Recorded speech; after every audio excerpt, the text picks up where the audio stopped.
We want to shift away from this press conference and get you back to that breaking news in Northeast Charlotte, where there's a death investigation underway on Equipment Drive there. Let's take a listen in. The employees here found something they wanted us to alert us to. When officers got here, they found an adult deceased and an infant child deceased. Right now, we don't have reason to believe there's any criminal activity afoot. ME's come out here to respond to help us with the investigation. Homicide's here to investigate the incident. Anytime we have a child deceased, and we come out and investigate. You know, it's not normal for children to decease in this way. So we'll come out here and investigate the incident, make sure there's nothing criminal afoot. We don't have reason to believe there's any criminal activity, but we're going to investigate anyway. Do you believe it's a natural cause of death for both? Everything right now is leading to not being criminal, so we're not sure what exactly happened. We also know that, do you know if this person was a part of a certain program, why they were here? No, so because of the fact that we haven't ID'd this person properly, I can't tell you whether she was part of the program. Have there been additional deaths at this property in recent weeks? We don't have information. Not that I'm familiar with. You guys good? All right. Thank you guys.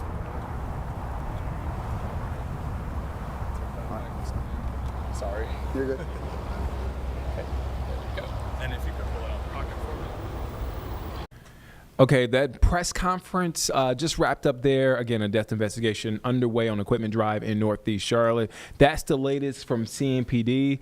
So, again, a lot of, or I don't want to say a lot. We have some new details coming in. We got in that towards the middle of that press conference, so we have some stuff that we need to sort out, but we can say that CMPD said that they don't have a reason to believe this death investigation stems from criminal activity, and they have not ID'd or identified the people involved in this investigation. So as soon as we get more information on that, we will bring that along. We want to take you back to a interview that we got from a man connected to this facility. He says, and it appears, and again, we're working to verify that this information, that he says that this is a Hill Charlotte facility. If it's the same facility that we've been doing some research on, this is the one that opened last April to help folks experiencing homelessness get fresh food, obviously a place to stay, and job opportunities. Let's take a listen in to this interview that we got moments ago. Let's take a listen in. Not the city of Charlotte, not Greg Jackson. Cedric Dean paid money out of his pocket. So each floor is 3 floors. The first floor has people that are in our program that's single people, right? And it's like 3 rooms, single people. The second floor is people that are couples. So it's 2 couples in a room, right? This receiving, supported living and treatment. And then the first floor is people that comes in that's single. So there are no other Hill Charlotte people here. We have found housing for every last family, but we were told, do not check on these people, leave them alone. And is that because they're saying they're residents here? Is that what they were saying? They were saying because they was residents here, you have to go through the eviction process. And I told them, you are misinterpreting the law. No mother that has a substance abuse problem can deliberately endanger her child. And no DSS worker will say that it's not reckless endangerment to have a child up here with a bunch of convicted felons and people that's on drugs. What kind of services do you provide for people that are staying? Community behavior health. Okay. And how do they get into a program like yours? We have these vehicles around here, the mobile crisis management vehicles, where we go out in the community and we talk directly to the people, because this all stemmed from when the city passed that ordinance criminalizing using the bathroom downtown, saying that if you use the bathroom downtown. So what we started doing, we started taking these mobile crisis management RVs out. And we literally started taking the people and allowing them to use the bathroom, take showers, and do stuff like that, so that they wouldn't be put in jail.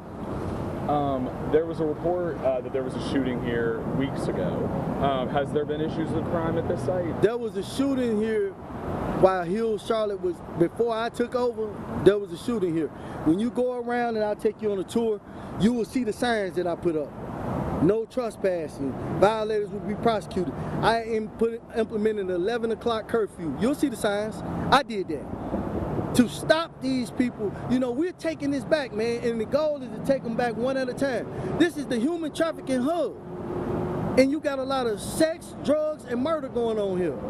You guys, do people that come to you for treatment and stuff like that, do they, or for help, do they stay long term? What does it look like? The goal is to get them permanent supported housing within 6 months.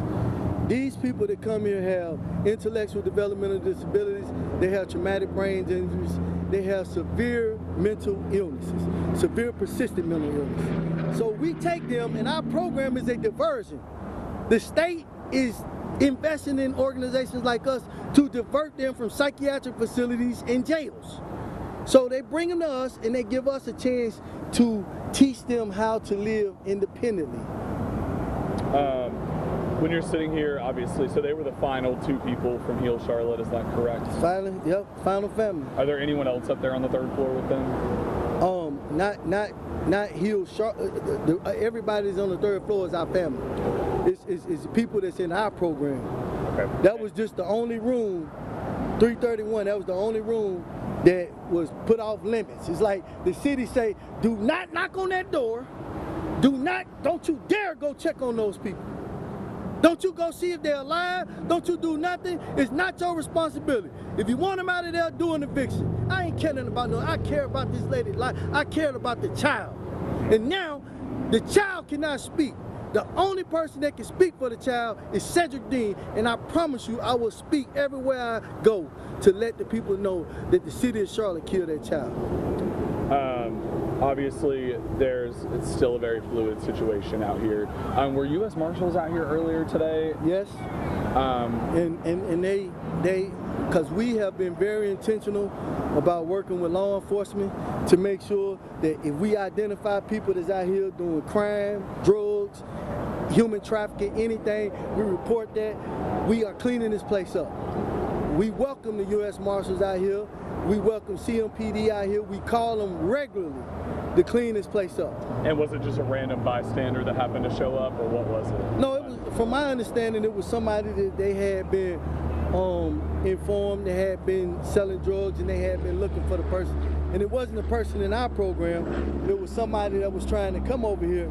And we have a mandatory policy that if you see something, you say something. So when they see people that come over here to this property, they let us know and we let law enforcement know. And I have to ask you, because someone reached out to the station and said that there are other people that are being evicted here as well. Is that true? No. Not one single family that's at this hotel right now that's being evicted. No, this is all the lies. These are the lies that Cedric Dean, you cannot find one eviction notice that has been filed. What you can find is receipts. And I've already gave them to the reporter, and I will continue to give them to the reporter, of me paying money for these families. Not one single family has received an eviction notice from Cedric Dean. And I will ask you, when you moved into this facility, are there issues with mold in here? Are there issues in the site that you have or that you guys are struggling with? As soon as we came into this, Hill Charlotte, for whatever reason, did not keep this building up to par. So as soon as we came in, we got kilts, we got everything, and we went in, and as we identified problems, we have done everything we can to address it immediately. But the money that was given to Hill Charlotte from the city of Charlotte was mismanaged, misappropriated. If you seen the rooms that had feces in them, they had holes in the walls. This is how they left this facility. My people came in and they cleaned the facility up so that people could have a quality of life that was better than sleeping under a bridge or in a tent. Obviously this has been an issue for you for the last couple months to try to clean this up, to try to move things forward. what would you say to respond to people that were here that are frustrated and that are angry that they had to leave, or that are here right now that are annoyed that this is all happening? What is your message to them? I'm on your side. If you go right now to Concordia, you go to Columbus Circle, you go to Mountain Water, these are all property. You go to Bannister right here in Hidden Valley, these are properties of mine that I put the families at, that when they left and they didn't have nowhere to go, I opened the door for them to go over there, and they're there now. You welcome to go over there, but guess what? Ask them how much I charged them. The city, Hill Charlotte, charged them $750, $1,000. Cedric Dean ain't charged them nothing. I ain't told them they had to give me 1 penny. And your staffer, she went in to check and she found... She broke the rules because the city of Charlotte said don't do it. But, you know, she wants to hear a voice. She want to see somebody move. So she did that, and that's the only reason we know we got a dead person in there, because the city told us we couldn't do it, but they sure wasn't coming up in here doing it. How's she feeling right now, and how is the... She's devastated. She has been traumatically affected by the fact of going and finding a woman that's dead with her child. I mean, and then knowing that she was breaking the rules, but it was her conscience. Her conscience literally told her, say, man, I don't care. Go in there. And that's what she did. And that's the only reason we even know. That's all I need. Thank you so much, man. Take care. And did you want to walk us in there at some point, or? I know Yeah, you can go in there with me.